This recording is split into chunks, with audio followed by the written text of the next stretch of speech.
situation for how you have It's, well, I wouldn't tell you, like what I say to a player, but listen, we live in a cap world in the National Hockey League. There's a lot of teams who are like us, and I think we're going to see, I used the word last night, fluidity to the way that our roster shapes up day to day and week to week. And we have to use the CBA. We have to use the rules and maximize our ability, to field the best team and to have the best players available to us for a season. In that vein, Spencer Stuff is still here. Would he be on this trip when you guys leave? Well, he's been sent down. I honestly, I don't know. I guess I could get Mike Huff.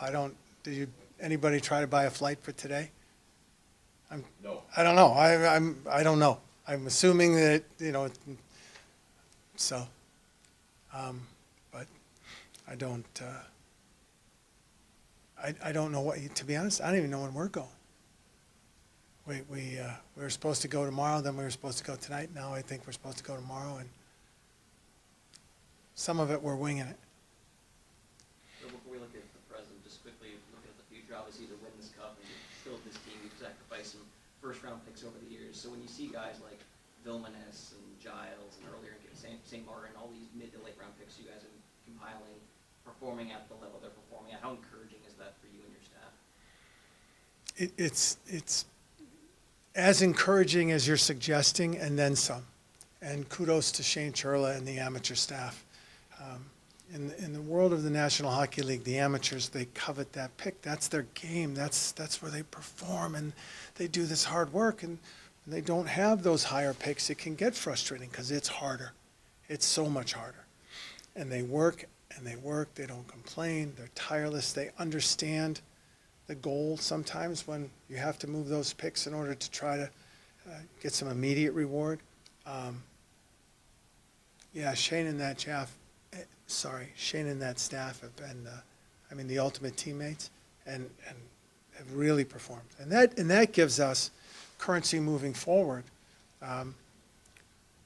to try to get the core signed and get those guys, and then to have those talented players who are sort of cost controlled early in their careers.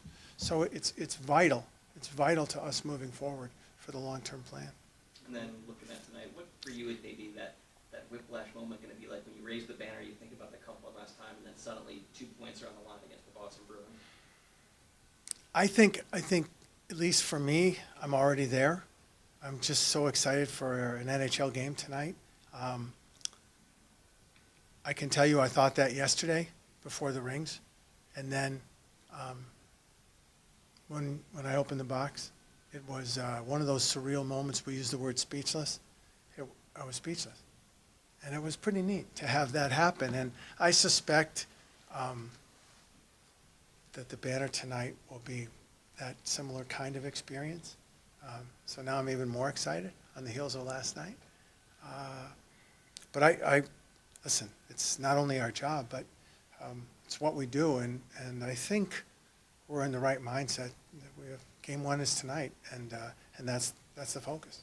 Back to what Jameson's first question about not having made the first-round draft pick. One of the ones that you guys did at Mackey, that you guys are still trying to see what you have with him. Just the growth that he's shown since you guys drafted him, and him getting a taste last year of the NHL. What do you think that experience could have with him? Whether it was the couple games he did play or being part of the Black Ace during the playoffs, what do you think that can help him with going into this year?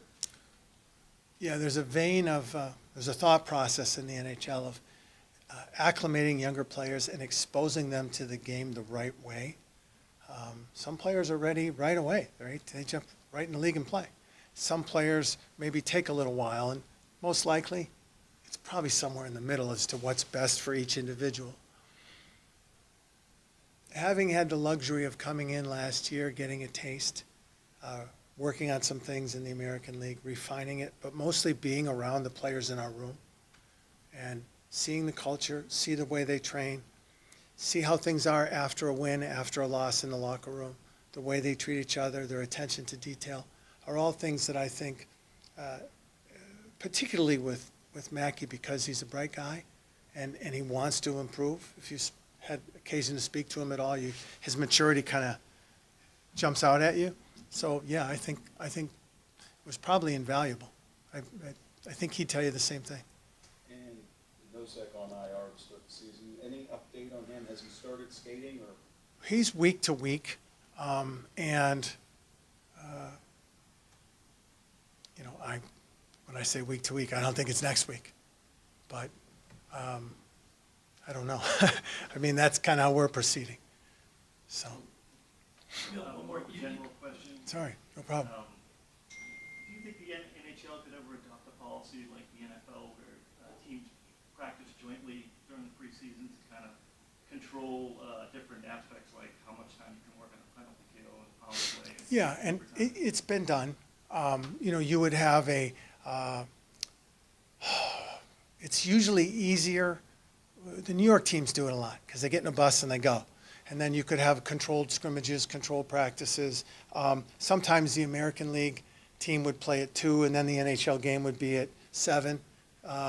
So there's a lot of things that you can do from a cooperation standpoint. Now, I don't remember specifically. I want to say that it was Jersey. When I was an agent, I seem to remember, because I wanted to go in the morning. It was like at 10 a.m.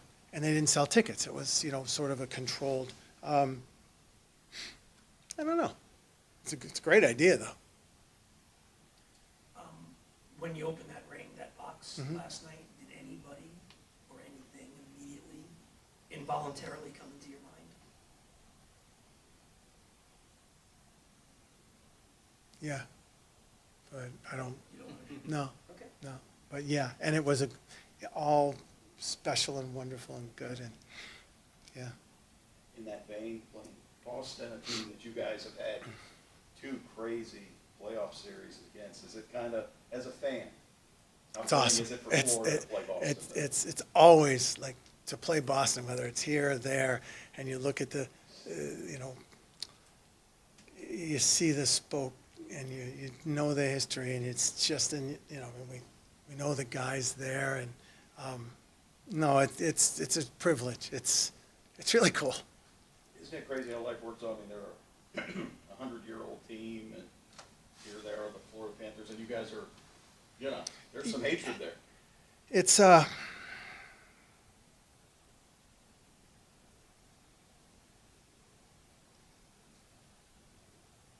It's just it's a wonderful part of our game, that the competitive nature of multiple organizations, right?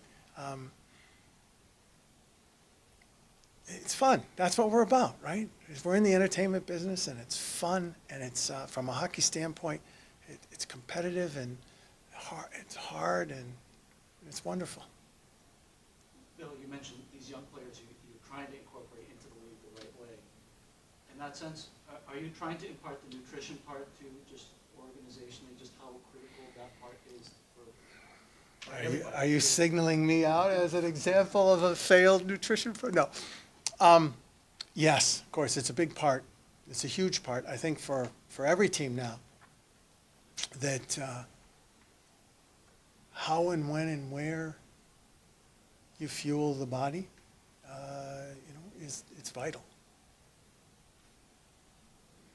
Going back to the goaltending situation, is there a plan to get spend some starts in when the schedule gets a bit heavier, or is Chris Drieger the plan as the number 2 for a longer term? There's a plan, but I wouldn't tell you what it is. Sorry. Any other questions? Thank you guys for your time. Thank you. Appreciate it Thanks. so much. Thank you.